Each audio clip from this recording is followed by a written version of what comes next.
नमस्कार। धुंध छट चुकी है। धुंध यहां भी छट चुकी है। बारिश हुई और देश के पटल से किसान आंदोलन पे सरकार कहां खड़ी है, उसकी धुंध भी छट चुकी है। मैं यहाँ शाहजहांपुर बॉर्डर पे हूं। आप देख सकते हैं पीछे जो नोटिस कहता है गुड़गांव इतनी दूर, 74 किलोमीटर गुड़गांव, 22 किलोमीटर दूर रेवाड़ी। इस बैरियर के उस तरफ है राजस्थान, हरियाणा, इस तरफ है राजस्थान। कल यहाँ पे खूब बारिश हुई और कल रात को जो चर्चा के बाद, जब चर्चा समाप्त हुई उसके बाद मैंने आपसे बातचीत की, लेकिन बहुत व्यूअर्स ने बताया कि उसकी क्वालिटी बहुत खराब थी, इसलिए क्योंकि बारिश इतनी थी कि इंटरनेट कनेक्टिविटी भी बहुत खराब हो गई। तो मैं क्षमा प्रार्थी हूं उसके लिए। लेकिन जो बात हुई वो बिल्कुल साफ। वो ये 7 महीने हो गए। 5 जून को सरकार ने ये 3 किसान विरोधी अध्यादेश लाए थे, बाद में सितंबर में इसको कानून बना दिया। यानी कि कल 4 जनवरी को पूरे 7 महीने हो गए।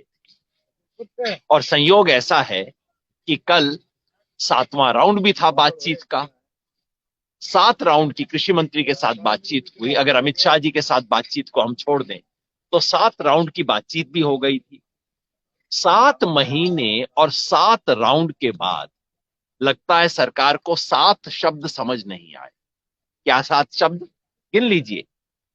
तीनों किसान विरोधी कानूनों को रद्द करो।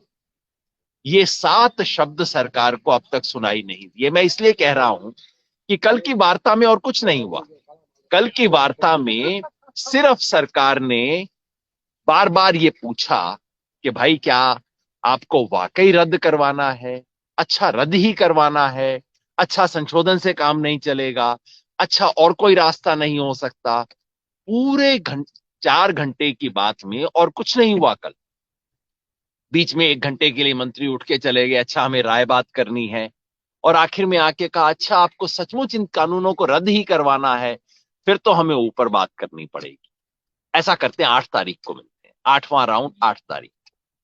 भाई ये बात जानने के लिए आपको 4 घंटे 50 लोगों को विज्ञान भवन में बुलाने की क्या जरूरत थी? ये बात तो हम 7 महीने से कह रहे हैं। किसी आंदोलन ने 7 महीने से और कोई बात नहीं कही है। सबने कहा है ये तीनों कानून किसान विरोधी हैं, इन्हें वापस लो, हमें संशोधन नहीं चाहिए। कितनी बार बोल दिया। और कल मासूमियत से मंत्री जी ने कहा, अच्छा आप ऐसा चाहते हैं और कुछ नहीं चाहते, फिर तो हमें ऊपर बात करनी पड़ेगी। मतलब कि धुंध छट चुकी है। धुंध छट चुकी है। सरकार का रवैया साफ है। सरकार सुनना नहीं चाहती और सरकार इम्तिहान लेना चाहती। एक तरफ सरकार इम्तिहान लेना चाहती है, कल प्रकृति ने भी इम्तिहान ले लिया हमारा। दोनों तरफ से इम्तिहान हो। जैसा मैं बार बार कहता हूं, इम्तिहान ना हो तो परीक्षा में पास होने का मजा ही क्या है। अच्छी परीक्षा हो, उसके बाद पास हो, तभी मजा आता है। कल हमारी सब तरफ से परीक्षा हुई और ये धुंध छंटने के बाद अब रास्ता स्पष्ट है। रास्ता है संघर्ष को तेज करने का, संघर्ष को व्यापक करने का। लेकिन उससे पहले मैं आपको बता देता हूं कि कल हमारी परीक्षा क्या क्या हुई। देखिए, ये हम यहाँ पे खड़े हैं। यहाँ पे 2 तरह के तंबू हैं, टेंट हैं यहाँ पे।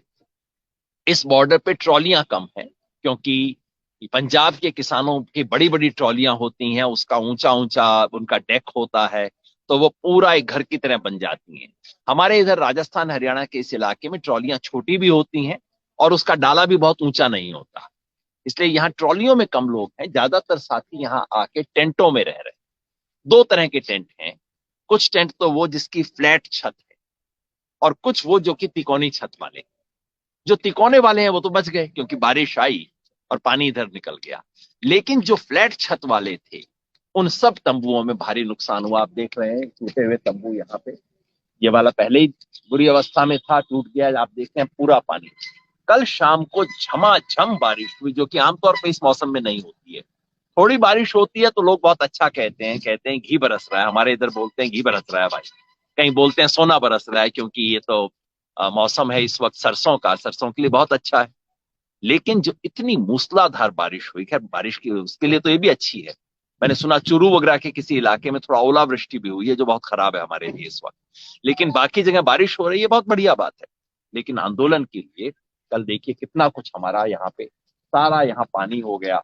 वो हमारे लंगर चलते, यहाँ घड़साना इलाका है गंगानगर के पास का, वहां के वहां से एक टीम आई हुई है लंगर चलाने के लिए।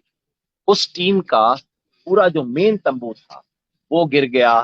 रात को पता नहीं किस तरह से उन्होंने, वो कह रहे हैं कि उन्होंने दोपहर को ही कुछ ठीक से बना लिया था, बस किसी से हलवा हलवा खिलाया लोगों को। सच ये है कि हम लोगों की तो हिम्मत ही नहीं हुई अपनी टेंट से बाहर निकल के खाना लेने की भी। तो ये स्थिति कल रात को थी यहाँ पे, आप देखते जाइए। लेकिन इस बीच में एक और चीज आपको दिखा दूं, ये पलट के जरा ये दिखाना भाई। जब ये सब हो रहा था, उसी वक्त राजस्थान के बीकानेर के खाजूवाला से हमारे साथी एक पूरा इंतजाम करके ट्रक आया है। इस ट्रक के अंदर लंगर की पूरी व्यवस्था है। और किसानों ने कहा कि अच्छा आपके पास लंगर की कमी पड़ गई, हम आ रहे हैं। तो बीकानेर खाजूवाला से एक नया लंगर की व्यवस्था आ गई है, जो कि आज से यहाँ पे सेटअप हो जाएगी। और वहां से सैकड़ों साथी पीछे पीछे आ रहे हैं, लंगर पहले आया है, साथी बाद में पीछे पीछे आ रहे हैं। ये आंदोलन की स्पिरिट है, एक चीज टूटती है दूसरी चीज बन जाती है, टूटने से पहले बनाने वाले आ जाते हैं।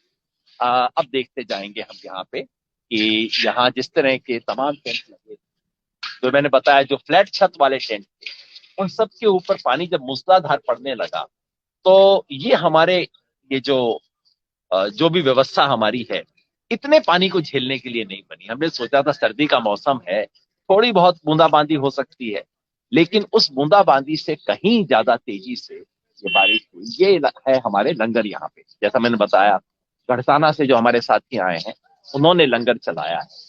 तो उस लंगर में तो अब काफी कुछ टूट गया वहां, पानी कचरा सब कुछ। और हमारे साथी अब व्यवस्था कर रहे हैं कि सारे लंगर को शिफ्ट करके इस तरफ लेके आया जाए। मैं बस एक साथी हैं जो अपना चेहरा दिखाना नहीं चाहेंगे, लेकिन मैं उनका चेहरा दिखाना चाहूंगा। ये हमारे दुग्गल जी गढ़साना से ये चला रहे हैं लंगर।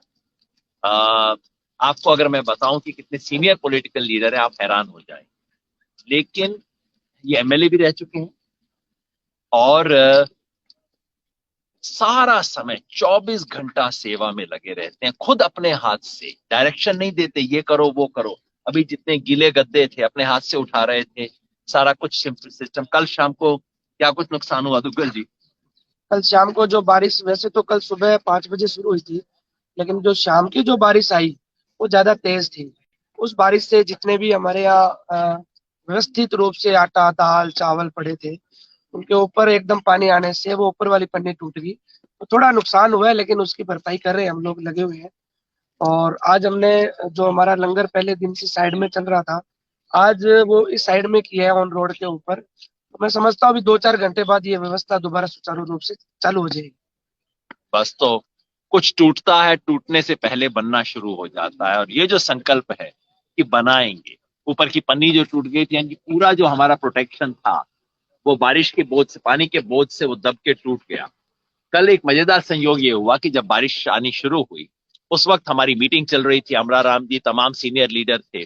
और जिस कैंप में हम बैठे थे उसके ऊपर ही पानी इतना आना शुरू हुआ कि सारी मीटिंग वाले और कुछ नहीं कर रहे थे, सिर्फ मीटिंग में खड़े होके किसी तरह से उस पानी को उलीच रहे थे, ताकि हमारी, मतलब जहां हम बैठे हैं मीटिंग के अंदर, उस मीटिंग के अंदर सारा हम, मतलब वो टेंट फट के न गिर जाए हमारे ऊपर ही।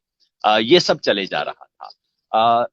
यहाँ पे आप देख रहे हैं कि पानी चारों तरफ, जो पूरी व्यवस्था थी, इधर सामने जहाँ कुछ टेंट वगैरह लगाए गए थे वो भी पानी से भर गए हैं। ये मैं आपको सिर्फ खाली इलाका दिखा रहा हूँ। और इस तरफ जैसा आप दिखा पा रहे हैं, यहाँ तमाम टेंट लगे हुए हैं। ये हैं तिकोने वाले टेंट, जिनमें से एक टेंट में मैं भी रहता हूँ। ये सब तिकोने टेंट हैं। तो इसमें फायदा ये है कि पानी आता है और निकल जाता है, पानी यहाँ पे ठहरता नहीं है, पानी तोड़ता नहीं है इस चीज को। टेंट लगे हुए हैं दूर तक, जरा दिखाइए पीछे तक, हमारे ट्रैक्टर ट्रॉली टेंट। सड़क के इस पार भी लगे हुए हैं, सड़क के उस पार भी लगे हुए हैं। पिछली बारिश से एक लेसन हमने सीखा, सीखा ये कि यहाँ पे ढलान है, यानी कि पानी इस तरफ से, जहां मैं खड़ा हूं, पानी इस तरफ से इस तरफ आता है। तो इस तरफ जितने भी टेंट वेंट लगे थे सब हमने पलट के अब इस तरफ ले लिए हैं, सड़क के उस पार ले लिए हैं, क्योंकि वहां पानी की ढलान जो है उस तरफ नहीं आती है। तो ये सब लेसन हमने सीखे हैं। दिक्कत होती है। रात को एक साथी ने बताया, मैंने पूछा कि कैसे सोए, तो उसने कहा कि जी आधा गद्दा तो गीला हो गया था, लेकिन पांव समेट के किसी तरह से हम सो लिए। हमारी यमुनानगर की टीम थी, स्वराज वाली जो टीम आई हुई थी, सब साथियों ने इस तरह किसी ना किसी व्यवस्था करके अपने देखे टेंटों के अंदर व्यवस्था करके, साथी सब हमारे सीनियर साथी सब साथी इसके अंदर घुसे हुए हैं। हिम्मत है के अंदर सब कुछ चल रहा है। अब ना साहब, मैं जरा बता ही रहा था कैसे रात गुजारी सब लोगों ने यहाँ पे। ज्यादा अंदर गीला तो ना हुआ, अंदर यहाँ तो गीला ना हुआ एकदम। ये कह रहे हैं कि हमने इंजीनियरिंग 70 के दशक में ही कर ली थी, इसलिए हमारा टेंट गीला ना लेकिन फिर कोई परवाह नहीं करी। बिल्कुल। आ, ये सब चलता रहेगा। जो धुंध छटने की बात मैं नहीं कही, ये तो है, आज शाम तक ठीक हो जाएगा और इस परिस्थितियों में झेल लेंगे। वैसे किसान है, चूंकि हर कोई किसान ये भी कह रहा है भाई साहब खेती के लिए बहुत अच्छा हुआ, ओलावृष्टि हो तो दिक्कत हो जाती है, लेकिन जब तक बारिश है खेती के लिए बहुत बढ़िया है। अब रास्ता क्या है? धुंध छट गई है, सरकार ने स्पष्ट कर दिया है, जैसे मैंने आपको कुछ दिन पहले बोला था, फौलादी पंजा और ऊपर से मखमली दस्ताना। बड़े प्यार से, हाँ हम नम्रता से बात करेंगे ये वो, लेकिन करेंगे कुछ नहीं। तो फौलादी पंजा है, मखमली दस्ताना है। दस्ताने को देख के हमें ये नहीं अंदाज लगाने हैं कि हाथ मखमली, हाथ नीचे फौलादी। अब उसका जवाब कैसे देना है? जवाब एक ही है, संघर्ष को तेज करना और उसे व्यापक करना। हमने घोषणा की थी कि अगले 6 तारीख से हम केएमपी फ्लाईओवर पे चलेंगे। घोषणा की है कि 6 तारीख से लेके 20 तारीख तक पूरे देश के अंदर संघर्ष को व्यापक करेंगे। घोषणा की है 13 तारीख को लोहड़ी पे कानून जलाएंगे, 18 तारीख को महिला दिवस है, 23 तारीख को सुभाष चंद्र बोस की स्मृति में करेंगे और 26 तारीख को दिल्ली में ट्रैक्टर मार्च करेंगे। आपको भी अब करना है। अगर आप किसान हैं, किसान के परिवार से हैं, किसान के हितैषी हैं, अब चुप मत बैठिए, अपने घर से एक साथी को भेजिए, क्योंकि अब ये आंदोलन, इसको राष्ट्रव्यापी बनाना होगा। सरकार को बताना होगा कि मामला सिर्फ दिल्ली का नहीं है, मामला सिर्फ पंजाब हरियाणा का नहीं है, पूरे देश का किसान इस पे जागा हुआ है। सरकार ये परीक्षा लेना चाहती है, ये परीक्षा आपकी और मेरी है। हम सब इस परीक्षा में खड़े होंगे, पास होंगे, लड़ेंगे और जीतेंगे। आप भी जुड़िएगा। आप किसान हैं, किसान परिवार से हैं या किसान हितैषी हैं, अब घर बैठने का टाइम नहीं। आइए, उठिए, इस किसी मोर्चे में शामिल होइए। और कुछ नहीं कर सकते, अपने डिस्ट्रिक्ट हेडक्वार्टर पे धरना लगाइए, मोर्चा लगाइए, कॉन्फ्रेंस कीजिए, बोलिए। बोलने का वक्त है, चुप रहने का वक्त नहीं। धुंध छट चुकी है और अब मुकाबले और संघर्ष को तेज करने का वक्त। शुक्रिया।